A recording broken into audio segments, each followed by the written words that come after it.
اعوذ باللہ من الشیطان الرجیم، بسم اللہ الرحمن الرحیم۔ ایک بات کا ہمیں ہمیشہ خیال رکھنا چاہیے کہ ظلم کبھی نہیں کرنا چاہیے۔ ظلم کا حساب ضرور ملتا ہے، دنیا میں بھی ملتا ہے، آخرت میں تو پتہ نہیں کیا ہوگا وہ ہم نہیں جانتے، قبر کا حال بھی ہم نہیں جانتے، لیکن اتنا ضرور ہے کہ ظالم کو دنیا میں ذلیل و رسوا ہونا پڑتا ہے، وہ ذلت کی موت مرتا ہے۔ کوشش کریں کہ کسی کا حق نہ مارا جائے ہم سے، کوئی ہماری زبان سے، ہمارے قلم سے، ہماری آنکھ سے، ہماری زبان سے، ہمارے عمل سے کسی کے ساتھ کوئی ظلم نہ ہو، کسی کا دل نہ دکھے۔ میں آپ کو ایک واقعہ سناتا ہوں۔ دنیا میں ایک بڑا ظالم، جابر، قاتل بادشاہ گزرا، اس کا نام تھا ہلاکو خان۔ وہ جہاں جاتا نیست و نابود کر دیتا۔ اس نے اپنے فوجیوں کو حکم دے رکھا تھا، اپنے سپاہیوں کو حکم دے رکھا تھا کہ جیسے ہی تم علاقہ فتح کرو تو تمہیں ہر قسم کی آزادی حاصل ہے۔ ہر قسم کی آزادی میں ہر چیز شامل ہے کہ لوٹ مار کرو، قتل کرو، عورتوں کے ساتھ جو سلوک کرنا ہے کرو، بچوں کے ساتھ جو سلوک کرنا ہے کرو، اور دولت جو ہے وہ میرے سامنے ڈھیر لگا دینی ہے، اناج، گنا، جانور، یہ سب میرے سامنے لا دینے، باقی تمہیں ہر چیز کی اجازت ہے، قتل و غارت کرو۔ تو اس نے فیصلہ کیا کہ عراق جو ہے یہ علم کا گہوارہ ہے، دولت بہت زیادہ ہے، لوگ تعلیم یافتہ ہیں، تو یہ اس نے ارادہ کیا کہ یہ عراق پر چڑھ دوڑے۔ اس نے عراق کا محاصرہ کر لیا، عراق کا محاصرہ کر لیا، اور عراق کے جو بادشاہ اور جو اس کے وزیر تھے انہیں پتہ چل چکا تھا کہ ہلاکو خان پہنچ چکا ہے اور اس کا ارادہ پکا ہے ہم پر حملہ کرنے کا۔ تو اس نے وہ سب لوگ جو تھے پرواہ نہیں کر رہے تھے، حتیٰ کہ کچھ لوگوں نے باخبر ہو کر بادشاہ کو اطلاع دی، تو بادشاہ صاحب اس وقت وہ جو علماء ہیں ان کے ساتھ ایک بحث میں مصروف تھے۔ سنیں بحث کیا ہو رہی تھی، وہ ذرا سنیں۔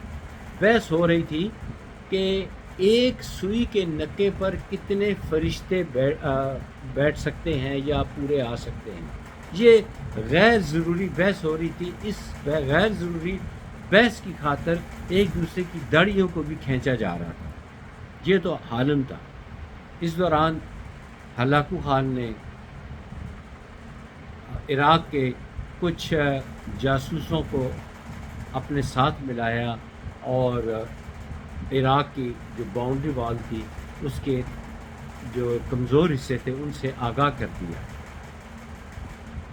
اور ہلاکو خان نے عراق پر حملہ کر دیا اور تہس نہس کر دی، تہس نہس کر دی، ہر چیز فنا کر دی۔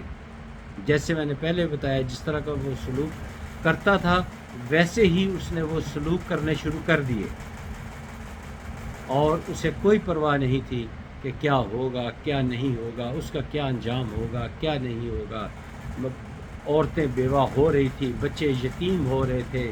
وہ اب کچھ لوگوں کو اس نے لگایا ہوا تھا کہ جتنی دولت اکٹھی کرو میرے پاس لاؤ، اور باقی تمہیں جو کرو اس بات کی اجازت ہے۔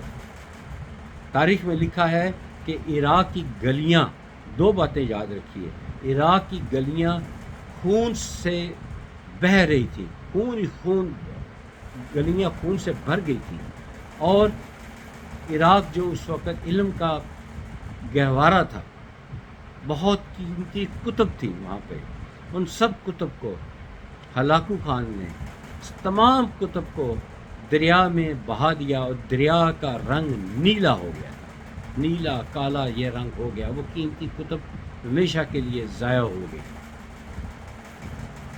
اب یہاں ایک واقعہ سنیے، یہ ظلم اور بربریت، میں نے کہا یہاں سے بات چیت شروع کی تھی تو میں نے بتایا نہ تھا کہ ظلم کا انجام اب آخر کیا ہوتا ہے۔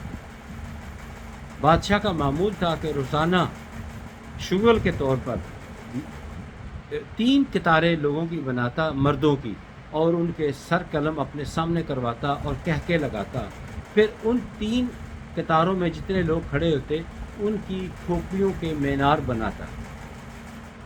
بادشاہ کو یہ بات بڑی پسند تھی، بڑا خوش تھا۔ اسی خوشی کے عالم میں ایک دن وہ سر کٹوا رہا تھا تو اس نے دیکھا کہ پہلی صف میں ایک بوڑھا شخص کھڑا ہے جس کی بوڑھی بیوی تھی اور 2 معذور بچے۔ یہ تاریخ میں لکھا ہے کہ 2 معذور بچے تھے اور کمانے والا بس صرف وہی تھا۔ اس کو فکر تھی میں جاؤں گا تو میرے ساتھ 3 بندے اور جو ہیں وہ بھی متاثر ہوں گے، تو اس نے کہا کہ شاید میری جان بچ جائے۔ اس نے پہلی صف چھوڑی تو دوسری صف میں چلے گیا۔ ہلاکو خان یہ سب کچھ دیکھ رہا تھا اور لیکن مسکرایا۔ جب پہلی صف میں سب لوگ قتل ہو گئے تو دوسری صف والوں کی باری آئی۔ جب دوسری صف کی باری آئی تو وہ تیسری صف میں چلا گیا۔ بادشاہ یہ دیکھ رہا تھا اور مسکرا رہا تھا، اور اس نے مسکرا کر پوچھا، اے بڈھے، میں دیکھ رہا ہوں کہ تم پہلی صف سے دوسری صف اور دوسری صف سے اب تیسری صف میں آ گئے ہو، کیا اب بھی تم بچ سکتے ہو؟ تمہیں کوئی بچا سکتا ہے؟ اس نے کہا ہاں، وہ میرا رب، وہ میرا اللہ مجھے آج بھی بچا سکتا ہے، وہ آج بھی قادر ہے۔ اس کا ایمان تھا۔ اب پتہ نہیں کیا بات ہوئی، بعض لوگ کہتے ہیں کہ یہ بات سن کر ہلاکو خان نے بڑے زور سے کہکا لگایا، تو کہیں بے احتیاطی سے گھوڑے پہ جو بیٹھا تھا گھوڑے کو ایڑی لگ گئی اور گھوڑے نے سر پر دوڑنا شروع کر دیا، اور ہلاکو خان ذہنی طور پر تیار نہیں تھا، گھوڑا تھا کہ دوڑتا ہی جا رہا تھا۔ اس وقت یہ اتنی عمارتیں تو تعمیر نہیں ہوئی تھیں، میدان ہوتے تھے، پہاڑ ہوتے تھے یا پتھر پڑے ہوتے تھے۔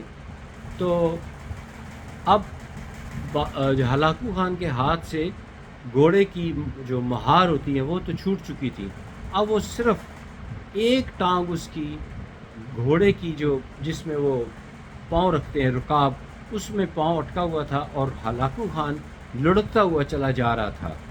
اس کا سر بار بار پتھروں سے لڑکتا ٹکراتا اور وہ چیختا پکارتا رہا، اور کافی دور جا کر بادشاہ کہیں گھوڑا بھی ٹکرا کر گرا اور عین ہلاکو خان کے اوپر گرا، تو ہلاکو خان جو تھا اس کی ڈیتھ ہو چکی تھی۔ جب اس کے حواریوں نے دیکھا کہ اس کا سپہ سالار جو ہے وہ اس دنیا میں نہیں رہا، تو وہ پھر بڑی جو تھا انہوں نے ہمت ہاری اور عراق سے انہوں نے پھر واپسی کا سفر شروع کیا۔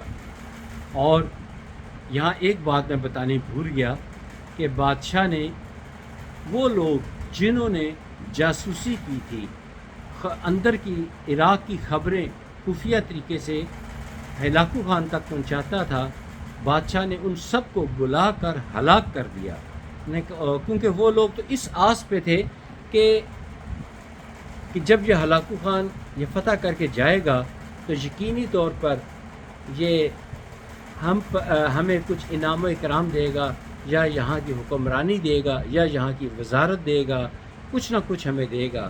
لیکن ہلاکو خان بہت سمجھدار تھا، جنگی معاملات میں بہت ذہین تھا۔ اس نے کہا جو تم لوگ اپنے بادشاہ اپنے ملک کے وفادار نہیں بن سکے، تم میرے وفادار کیسے بنو گے؟